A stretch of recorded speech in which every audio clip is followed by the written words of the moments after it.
I don't remember exactly what time it was that morning, but I do remember the sound. It wasn't a bird or a branch creaking or anything I'd heard before. It was soft, high-pitched, and desperate, like something small was crying. I froze with my hand on the coffee pot, still half asleep, waiting to hear it again. And there it was. I walked to the front door, barefoot, not expecting anything more than maybe a raccoon rooting through a trash bag. But when I opened the door, I didn't move. 3 bear cubs. Tiny, wet, covered in dirt. All of them shaking. They were huddled together on my porch like they'd been dumped there. The smallest one looked up at me, its eyes glossy and stuck with gunk. And then I noticed something else. There was blood, a smear of it across the wooden step, trailing down toward the gravel road like a red thread. My gut twisted. I stepped outside, slow, hands slightly raised, trying not to scare them. But they didn't flinch. They didn't run. They didn't even move. Just watched me. The middle cub, a bit bigger than the others, let out a hoarse cry and tried to stand. That's when I saw the wire. A thin strand of metal wrapped around its front paw, biting deep. Not recent. This had been on there a while. The skin around it was swollen, dark, and crusted. I whispered, "Who the hell did this to you?" It wasn't lost on me how bizarre this was. Cubs don't just show up on porches. Not unless something drove them there. Or someone. I looked out at the road. Empty. No sign of a vehicle. No tire marks. No movement in the woods. Just the steady chirp of spring insects and a rising breeze. I should have called animal control. That was the logical thing. But something in me, maybe it was the way the smallest cub pressed its face against the wood, exhausted, told me this wasn't time for protocol. I went back inside and grabbed a towel, a bowl of water, and some leftover grilled salmon from the night before. They didn't eat right away, just sniffed, wary. I sat down a few feet away and waited. A few minutes passed. Then the smallest cub, the one with the sticky eyes, crawled forward and licked at the water. The others followed. It wasn't much, but it was a start. The one with the injured paw struggled to keep balance. I needed to do something about that wire. I didn't have any sedatives or real tools, but I did have a bolt cutter in the shed. I whispered, "Stay calm," and backed away. Inside the shed, I found the cutter, gloves, and a clean rag. My hands were shaking by the time I returned. The cub was lying on its side now, panting. I approached slowly, crouched down. I whispered, "It's okay, buddy. I'm just gonna help you." It didn't fight. I cut through the wire, careful not to tear the flesh further. When the metal snapped, the cub whimpered once, then went still. I wrapped the paw gently, not tight, just enough to keep it from getting worse. My mind was spinning. Where was the mother? Why were they here? Cubs this young don't wander off together. And they definitely don't survive alone. I kept glancing at the trees, expecting movement, a shadow, anything. But the woods stayed quiet. Too quiet. I set up an old dog crate from the garage, lined it with blankets, and, one by one, carried the cubs inside. They were light, lighter than they should have been, malnourished. I set them in the crate and closed the door, not locking it, just enough to keep them safe if they woke up panicked. They didn't. Within minutes, they were asleep, breathing shallow and slow. I sat down on the floor beside them. My heart was racing. What if this was a setup? Some kind of trick? I knew people who hated the fact that I lived this close to the preserve, said I was too friendly with wildlife, too trusting. But this wasn't about me. I looked at the cubs. Filthy, hurt, and alone. Who leaves 3 baby bears on someone's porch? And more importantly, why? They slept for maybe 2 hours. I didn't. I couldn't. I sat on the floor just watching their little chests rise and fall. The room smelled like damp fur and old wood. My coffee had gone cold, but I couldn't bring myself to leave them. I had no idea what I was doing. I wasn't a vet. I wasn't even someone who should be near wild animals. But they were here, and no one else was coming. By the time the sun fully broke over the treetops, I knew I needed supplies. Formula, bandages, maybe some actual bear-appropriate food if I could find any. I wrote a note and taped it to the crate. Back soon. Please stay alive. I slid on my boots, locked up the house, and drove my old pickup down the winding road toward town. The general store was 20 minutes out. A small place, family-owned, where everyone knew your name even if you didn't want them to. On the way, I kept glancing in the rearview mirror, still half expecting someone to be following me. But the road stayed empty. As I pulled into the lot, I noticed the van. It was a large, rusted hunting vehicle, the kind you see in backwoods expos, with antennae and bumper stickers about rifles and freedom, parked crooked near the dumpster. The back doors were stained. Brown red smears. Could have been anything, but my gut said otherwise. I walked slower than usual into the store. The bell jingled. Debbie was behind the counter, reading a romance novel, like always. "Morning," I said. She didn't look up. "You're early." "That's new. Just grabbing some supplies." "What kind?" "Animal stuff. Injured strays. Trying to help out." She eyed me over the rim of her glasses. "You always trying to save something. One of these days it'll bite you." "Maybe." I grabbed gauze, antiseptic, some baby formula, and a few tins of wet dog food. It wasn't ideal, but it was better than nothing. As I stood at the counter, paying, I saw her glance toward the window. "You see who owns that van?" I asked. Debbie paused. "One of the brothers, I think. The Gibsons. Not the friendly kind. They hunters?" She shrugged, like that word didn't quite cover it. "They do things their own way." She handed me my bag, but held it for a second before letting go. "Just a tip," she said quietly. "Don't stick your nose where it doesn't belong. Not around here." I walked out with a sick feeling in my stomach. As I stepped off the curb, the van's back door clicked open an inch. Just a creak. Enough to see dark fur inside. A leg. No movement. I froze. Then it slammed shut from the inside. My heart started pounding. I didn't go closer. Didn't need to. I knew what I saw. I threw my gear into the truck and got the hell out. Back home, the cubs were still asleep. But the one with the injured paw had shifted. Blood had soaked through the rag. I cleaned it, more carefully this time, and used the antiseptic. It whimpered, but didn't fight me. "You're tough," I said softly. "Tougher than me." I fed them the soft food, mashed up with formula. They ate it slowly, clumsily, but with growing hunger. Whatever they'd been through, they weren't done fighting. I couldn't stop thinking about that van. The fur. The stillness. Someone was doing something awful out there. And now I was involved. I thought about calling the ranger station, telling them everything. But something stopped me. That note at the store. Debbie's eyes. The hesitation in her voice.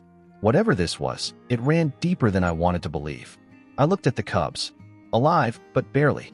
And I had a feeling someone knew exactly where they were. I waited until the next morning. I didn't sleep much that night either. I kept checking the crate, making sure the cubs were breathing.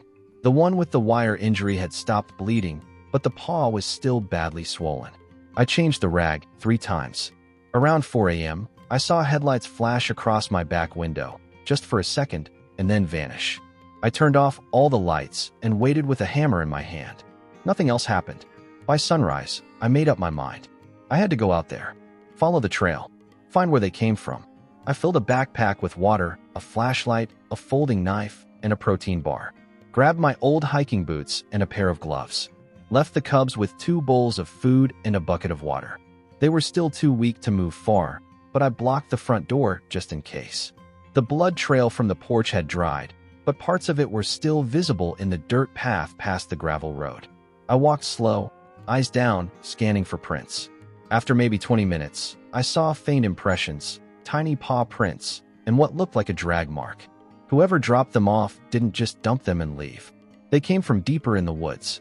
I followed the trail through thick underbrush. The forest was quiet. Not the good kind. No birds. No squirrels. Even the wind felt muted. After about a half hour, I came across the first sign. A rusted cage, maybe 4 feet long, partly hidden under ferns. The door was bent open like something had forced its way out. Inside were clumps of fur and old dried blood. I knelt down, touched the cage. Still slightly warm from the morning sun, but the scent inside was rancid. Animal. Fear. I kept moving. Further in, I found trash. Candy wrappers. Cigarette butts. An empty beer can. Someone had camped out here. 10 more minutes and I saw it. An improvised clearing. No tents, but the remains of a setup. Crates, ropes, old tarps strung between trees. Empty food tins stacked near a rock ring that used to be a fire pit. Most of it looked abandoned, but not long ago. Maybe a day, 2 at most. But the worst was the smell. Rot and metal. I covered my nose and stepped toward the biggest crate. It was open. Inside was a towel, soaked in something dark, and beside it, a zip tie and a kid's toy. A stuffed bear. Small, dirty, one I'm missing. I picked it up slowly. It smelled like fur. Real fur. I stood there, holding it, feeling sick. This wasn't a hunting camp. This wasn't survivalists or drunk kids. This was where someone kept animals. Maybe bred them. Hurt them. I took pictures on my phone. Every crate, every blood stain, every sign of what had happened here. But I didn't find any names. No paperwork. No tags. They cleaned up fast. I turned to leave and saw something nailed to a tree. A laminated sheet, the kind used for flyers or missing pet signs. Except this one was blank on the front. I turned it over. Written in black marker were just 4 words. Go back. Stay quiet. My stomach dropped. I left the toy. I don't know why. Something about it felt wrong to take. But I took the zip tie and towel. I needed something to show the ranger. Or the sheriff. Or whoever would listen. By the time I got home, the cubs were awake and huddled together. When I walked in, the smallest one whimpered like it recognized my smell. I sat down, took a deep breath, and finally said it out loud. Someone's keeping wild animals in these woods. And I think they're still close. And they don't want to be found. The next day, I drove out to the ranger station just after sunrise. It was about 40 minutes away, a squat building with faded green siding and an American flag that never seemed to hang straight. I hadn't been there in years. There was only one truck in the lot. A beat-up Ford with the logo half scratched off. Inside, Ranger Tom was at his desk, sipping coffee and chewing on sunflower seeds like always. He looked up. You got trouble? I nodded. I told him everything. The cubs, the wire, the blood, the cages in the woods, the toy, the laminated sign. At first, his face stayed blank, but then his eyes narrowed. Show me. We rode out in his truck. Tom didn't say much, just kept squinting into the trees like they were talking to him. When we reached the trail, I led him on foot. Same way I went the day before. But when we got to the clearing, something was wrong. It was gone. The crates, the tarps, the food cans, everything had been burned. Charred remains in black piles. The fire had been recent. Maybe just hours ago. Still faint smoke rising from the ashes. Tom walked through the soot slowly, boots crunching. I swear it was all here yesterday, I said. He didn't answer, just bent down and picked up a piece of melted plastic. Probably from one of the crates. You take any pictures? Yeah, on my phone. I pulled them up. He stared for a long time. That's not just some amateur job, he said. That's organized. Someone covered their tracks fast. You gonna report it? Tom scratched his beard. Depends. You see any people? No. He sighed. Problem is, without ID or witnesses, it becomes my word against a maybe. You know how this works. What if I still have the towel and the zip tie? Better than nothing. Bring it in. I'll file a report. Quiet for now. We stood in silence. Something moved in the trees, far off, but neither of us turned to look. Like we both knew not to draw attention. Back at the station, Tom took my phone and copied the pictures. He bagged the items I brought. I don't like this, he said. Feels bigger than it should be. Back home, the air felt thicker. The cubs were sleeping, curled together in the crate. I shut every curtain in the house and double-checked the locks. That night, the wind picked up. Around 9, I heard the screen door creak, but when I checked, nothing. At 10:30, I found the note. Taped to my front door. Plain white paper. Bold black ink. Don't think you saved them. No signature. No fingerprint. Just that one sentence. I stood there, reading it over and over. Then I went to check the cubs. 2, not 3. My chest clenched. I tore the house apart. Every room. Every cabinet. I checked windows, attic, basement, even outside in the shed. Nothing. No broken doors. No open windows. I sat down, trying to breathe. The crate had been latched. From the outside. And yet, one was gone. I watched the 2 remaining cubs. The smallest one was pacing in a tight circle, whining. The injured one just lay still. I stayed awake the whole night, shotgun next to me. But no one came back. Morning felt like a curse. I made coffee just to have something warm in my hands. Then I noticed something on the porch. Footprints. Bare. Small. Human. Not a man's boot. Not a hunter's tread. They went from the door to the edge of the steps and disappeared. That afternoon, I drove to town again. Straight to Tom. I showed him the note. Told him about the missing cub. He didn't doubt me. But he looked tired. Like this whole thing had grown teeth. We'll keep looking, he said. And if they come back? He hesitated. Then handed me a spare radio. You call me. No matter the time. I drove home slowly. Eyes on the rearview mirror the entire time. That night, I boarded up the windows. Someone had been inside my house. And they wanted me to know it. I didn't leave the house for 2 days. The two remaining cubs clung to each other like they knew one of them was missing. The pacing didn't stop. The whining turned into silence. They barely touched the food. I tried everything: warm milk, soft cloths, music. But they just stared at the wall, waiting. And I waited too. I kept the shotgun loaded. Slept in a chair near the front door, if you could call it sleep. I kept waking up to every creak and rustle. The air felt wrong, like the woods themselves were holding their breath. There were no birds in the morning, no coyotes at night. Just silence that pushed down on me like a weight. Then, just before dawn on the third day, I heard it. A soft scratching. Not from the door, from under the porch. I grabbed the flashlight and went outside, heart pounding. The beam caught dust and dirt, cobwebs under the steps. And then I saw it. Two eyes, glowing back. I dropped to my knees. The missing cub was there, curled up in the dirt, shaking. A scrap of paper was tucked under its side. Its fur was damp, sticky with what looked like sap or oil. The smell was unfamiliar. Metallic. I reached in slowly and pulled it out. One sentence, printed in bold black letters. "They are not yours." I didn't cry. I was too tired, too numb, but my hands were trembling. I carried the cub inside, wrapped it in a towel. The others crowded around it, whining and nuzzling. For the first time since this started, I saw their eyes blink slow, like relief. But mine didn't come. That morning, I drove straight to Tom, threw the note on his desk, told him about the return, about the eyes under the porch, about how someone got inside my house, and then gave the cub back like it was a toy they loaned me. He didn't ask questions this time, just stood, grabbed his hat, and told me to come with him. We didn't go to the clearing. We drove further, out past the ridge, near the old quarry road, where few people ever went. The road was more potholes than dirt, winding between dead trees and thickets that hadn't seen sunlight in years. Tom had a lead. He didn't say from where. We stopped at a rusted gate chained shut. Tom cut the chain without a word. Beyond it, a dirt road wound through dense pines. We found them in a compound.